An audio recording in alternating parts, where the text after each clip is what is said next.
नमस्कार मित्रांनो, लाडकी बहीण योजना यासाठी आता नवीन वेबसाईट पोर्टल आलेला आहे. आणि जर तुम्हाला वेबसाईट पोर्टल बद्दल माहिती नसेल तर मी व्हिडिओ टाकला आहे, तो व्हिडिओ जाऊन लगेच पहा. आणि जर तुम्हाला थोडक्यात माहिती पाहिजे असेल तर मी पण ती या व्हिडिओमध्ये सांगणार आहे, ते पण पहा. पण सगळ्यात महत्त्वाचं म्हणजे काय, तुम्ही आता तुमचे जे अर्धे प्रॉब्लेम आहेत ते तुम्ही तुमच्या वेबसाईट पोर्टलवर टाकू शकता. तुमची जी काही आता तुमची तक्रार आहे ती तुम्ही कशी नोंदवायची, जेणेकरून तुम्हाला तुमचा प्रॉब्लेम लगेच सॉल्व्ह होईल, ह्याच्यासाठी पण याच्यामध्ये ऑप्शन्स दिलेले आहेत. तर ते ऑप्शन्स कसे वापरायचे, यासाठी काय काय स्टेप्स आहेत, ह्या सगळ्या स्टेप्स मी या व्हिडिओमध्ये तुम्हाला संपूर्ण सांगणार आहे. तर व्हिडिओला संपूर्ण शेवटपर्यंत पहा. जर तुम्हाला काही वाटत असेल तर तुमचे प्रश्न जे आहेत ते तुम्ही कमेंट सेक्शन मध्ये नक्की सांगा. आणि आपल्या चॅनलवरती जर तुम्ही नवीन असाल तर पहिल्यांदा सबस्क्राईब करा, कारण मी जसं काही नवीन अपडेट येतं तसं मी तुमच्यापर्यंत लवकरात लवकर पोहोचवण्याचा प्रयत्न करत असतो. तर चला आता कुठलाही वेळ न घालवता आपण पाहूया की नवीन वेबसाईट पोर्टल नेमकं आहे काय, आणि त्याच्यावरती तुम्ही तुमच्या जे काही तक्रारी आहेत, तुमचे जे काही प्रॉब्लेम्स आहेत ते तुम्ही कसं नोंदवू शकता. तर चला मित्रांनो, तुम्हाला मी आता दाखवत आहे आपलं सगळ्यात महत्वाचं लाडकी बहीण योजना हे जे काही पोर्टल आहे त्याच्याबद्दल तुम्हाला मी माहिती देणार आहे. आता हे बघा, लाडकी बहीण योजना जी आहे याच्यामध्ये हे नवीन वेबसाईट पोर्टल आलेलं आहे. तर याच्यामध्ये तुम्ही बघा, ही जे वेबसाईट पोर्टल आहे ही याचा मेन भाग आहे. आणि याच्यावर कसं यायचंय, तर इथं गुगलला यायचं तुम्हाला आणि लाडकी बहीण .महाराष्ट्र.gov.in असं टाकल्यानंतर तुम्हाला असं काही वेबसाईटचं चित्र दिसेल. याच्यामध्ये तुम्हाला बघायला गेलं तर जर तुम्हाला काही प्रॉब्लेम असतील आणि तुम्हाला डायरेक्ट फोन लावायचा आहे, जर तुम्हाला डायरेक्ट फोनवर तुमची तक्रार नोंदवायची आहे, तर त्याच्यासाठी तुम्ही हा हेल्पलाईन नंबर वापरू शकता.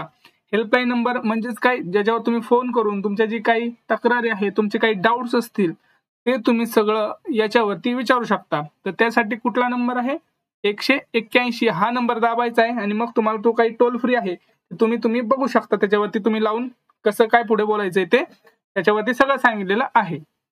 आता हा जो आहे हा मेन मुख्य पृष्ठभाग आहे, त्याच्यावरती तुम्हाला दिसत आहे की पोर्टल किती म्हणजे किती अर्ज आहेत पोर्टलवर, आता अर्जांची मंजूर संख्या किती आहे आणि एकूण लाभार्थ्यांची संख्या किती आहे. थोडक्यात माहिती इथं दिलेली आहे यांनी. ज्यांना कोणाला माहित नसेल हे थोडक्यात माहिती तुम्ही इथं वाचू शकता. पण मी खूप व्हिडिओमध्ये तुम्हाला माहिती सांगितलेली आहे. संपूर्ण माहिती पाहिजे असेल वेबसाईट पोर्टल बद्दल तर तो मी व्हिडिओ टाकलेला आहे, तो पहिल्यांदा व्हिडिओ जाऊन पहा, मग ह्याच्यावरती तुम्ही येऊन पाहू शकता. एक शॉर्ट मध्ये सांगतो, याच्यामध्ये सामान्य जे काही तुमचे प्रश्न असतात, एकंदरीत खूप जणांचे प्रश्न पडलेले असतात की आमची जी काही पात्रता आहे हे आम्हाला माहित नाही, किंवा आम्ही या पात्रतेमध्ये बसतो की नाही. तर याचं सुद्धा त्यांनी इथं या शंकेचं निवारण केलेलं आहे. आणि इथं तुम्ही यांचं जे काही खाली एकदम आलं, वेबसाईट पोर्टलच्या एकदम खाली यायचंय तुम्हाला, इथं दिसत आहे तुम्हाला बघा सामान्य प्रश्न. जिथं सामान्य प्रश्न दिसत आहे तिथं 3 ऑप्शन आहेत, एक पहिला पात्रता, दुसरं अपात्रता आणि अर्ज प्रक्रिया. याच्यावरती तुम्ही जाऊन तुमचं जे काही अपात्रता तुम्हाला शंका असेल तिथं दिलेलं आहे, अर्ज कसा करायचा ते दिलेलं आहे. आता चला बघूया, तुम्हाला मी सांगितलं आहे की मोबाईलद्वारे आता तुम्ही तक्रार कशी नोंदवायची, तर 181 हेल्पलाईन. पण यांनी याच्यासाठी एक सेपरेट ऑप्शन दिलाय मित्रांनो, तुम्हाला ते सांगतोय मी. इकडे बघा, इथं उजव्या बाजूला इथं दिसत आहे तुम्हाला, इथं बघा जो माझा कर्सर माऊसचा फिरत आहे, हा त्रुटी नोंदवा हा जो ऑप्शन आहे मित्रांनो, हा त्रुटी नोंदवा ऑप्शन हा खास तुमचे जे काही शंकेचे निरसन पाहिजे तुम्हाला त्याच्यामध्ये तुम्हाला दिलेले आहे. तर याच्यावरती आपण क्लिक करूयात. असं ज्यावेळेस ह्याच्यावरती क्लिक केलं जाईल त्यावेळेस इथं एरर रिपोर्टिंग असं नावाचं एक डॉक्युमेंट येतं, गुगल डॉक्स येतं, ज्याच्यामध्ये आता तुम्हाला तुमची सगळी इन्फॉर्मेशन भरायची आहे. आता एक लक्षात घ्या, जर तुम्ही गुगल पे जे काही गुगलला तुमचे अकाउंट असते जीमेलचं, ते तुम्हाला इथं मेल तुम्हाला इथं ओपन होतो.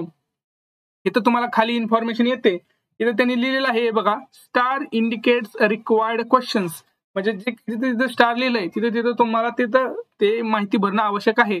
आता चला तुम्हाला मी सांगतो, तुमची जो तक्रारीचा फॉर्म आहे तो तक्रारीचा फॉर्म, तुमचं शंकेचा जो काही प्रॉब्लेमचा फॉर्म आहे तो कसा भरायचा. आता तुम्ही म्हणाल आमची तक्रार नेमकी ही आहे ही आहे, तुमची मित्रांनो तक्रार कोणतीही असो, वेबसाईट पोर्टल चालत नाहीये, हा एरर आलाय, माझा असा प्रॉब्लेम आहे, माझं ऍप्लिकेशन ह्या स्थितीत आहे, तर या सगळ्यांची तुम्ही स्क्रीनशॉट काढून सगळं काही डिटेल्स मध्ये भरायचं आहे.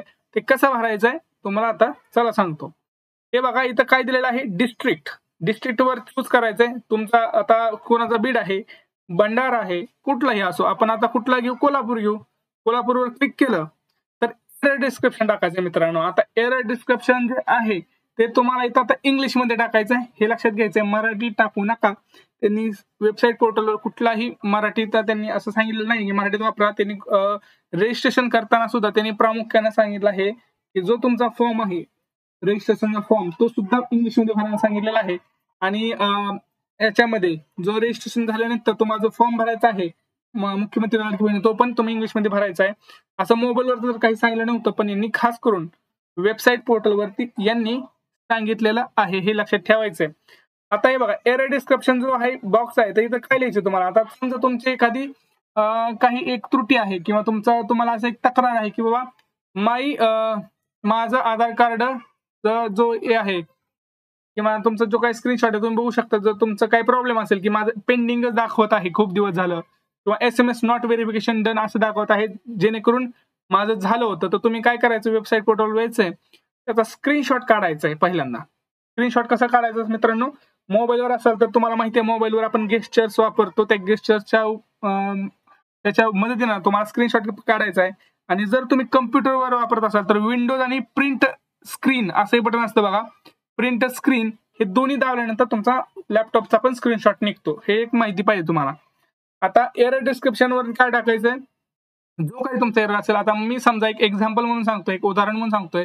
मी वेबसाईटवरून फॉर्म भरला आणि माझा अजून SMS नॉट व्हेरिफिकेशन डन असं दाखवतंय. मग मी काय करणार, त्याचा स्क्रीनशॉट करणार, इथं लिहिणार I have done my SMS verification but still it is showing that SMS verification is pending or not done असं तुम्हाला इथं लिहायचंय. नंतर इथं तुम्हाला येऊन तुमचा जो स्क्रीनशॉट आहे तो इथं अपलोड करायचा आहे. तुमचा ऍप्लिकेशन नंबर आहे तो इथं अपलोड करायचा आहे, म्हणजे सॉरी टाकायचा आहे. आता तुम्ही म्हणाल की इथं बघा रेड, इथं आलं रेड, इथं तुम्हाला टाकणं गरजेचं आहे, याशिवाय पुढे जाणारच नाही ते. इथं ऍप्लिकेशन नंबर टाकला.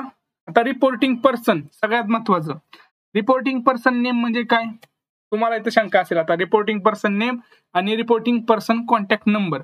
तर ज्या व्यक्तीची तक्रार आहे, समजा मी माझ्या घरातल्या महिलांचा फॉर्म भरला तर मग मी इथं देऊ शकतो का माझं नाव? 100% देऊ शकता, काही प्रॉब्लेम नाही. इथं कोणीही असू शकतं. कारण काय होतं इथं खूप जणांना प्रश्न पडणार आहेत की रिपोर्टिंग पर्सन मध्ये नाव कोणाचं टाकायचं. रिपोर्टिंग पर्सन मध्ये जो फॉर्म मध्ये नाव आहे, ज्याचा फॉर्म आहे त्याचं नाव टाकायचं का ज्याचं रजिस्टर केलंय त्याचं नाव टाकायचं. तुम्ही कोणाचंही नाव टाका, काही हरकत नाही. जो कोणी ज्या वेळेस तुम्ही हा फॉर्म भराल आणि तिकडून जर तुम्हाला फोन आला तर त्याला तुम्ही बोलू शकाल, चांगल्या भाषेत समजावू शकाल, अशा व्यक्तीचं तुम्हाला इथं नाव द्यायचंय आणि त्यांचाच इथं नंबर द्यायचा, हे लक्षात ठेवायचंय. कारण काय होतं रिपोर्टिंग पर्सन इथं त्यांचं नाव आणि इथं त्यांचं मोबाईल नंबर हे दोन्ही इथं द्यायचंय. मग इथं तुम्हाला सबमिट करायचंय. तर सबमिट का करायचंय, तर तुम्ही ज्यावेळेस सबमिट कराल त्यावेळेस तुमची ही काही जी तक्रारवाली जी फॉर्म भरलेला आहे तुमचा, हा तक्रारवाला फॉर्म तिथं सबमिट होईल आणि तुमची जी काही तक्रार आहे ती त्यांच्यापर्यंत पोहोचणार. आणि ज्यावेळेस तक्रार भरून होणार तसंच ते इथं बघा तुमचा आधी एरर बघतील, काय आहे स्क्रीनशॉट बघतील, त्यांना कळालं की तुमचं एरर आणि हे बघून काय करायचं पुढं, तर ते हे जे रिपोर्टिंग पर्सन आहेत आणि त्यांचा जो नंबर आहे त्याच्यावरती कॉल करणार आणि तुमच्या शंकेचं निरसन करणार. हे लक्षात घ्यायचंय. कळालं संपूर्ण माहिती की तक्रार कशी नोंदवायची आणि तुम्हाला पुढे काय होणार, तर याच्याबद्दल संपूर्ण माहिती तुम्हाला कळालीच असेल. जर व्हिडिओ तुम्हाला आवडत असेल मित्रांनो तर व्हिडिओला आपल्याला लाईक करा, शेअर करा पटकन आणि आपल्या चॅनलला सबस्क्राईब करून ठेवा. आणि बेल आयकॉनचं जे चिन्ह दिसतंय ते पण दाबून ठेवा, म्हणजे मी जसा नवीन व्हिडिओ टाकेल तसा तोपर्यंत लगेच तुमच्यापर्यंत पोहोचेल. आता तुम्हाला या तक्रारीमध्ये जर काही प्रॉब्लेम असतील तर तुम्ही मला विचारायचंय कमेंट सेक्शन मध्ये. आपण कमेंट सेक्शन मध्ये विचारला चांगली गोष्ट आहे, मी लवकरात लवकर त्याचा उत्तर देण्याचा प्रयत्न करेल. व्हिडिओ आवडला असेल तर लाईक करा, शेअर करा, सबस्क्राईब करा. भेटूया पुढच्या व्हिडिओमध्ये. तोपर्यंत जय महाराष्ट्र.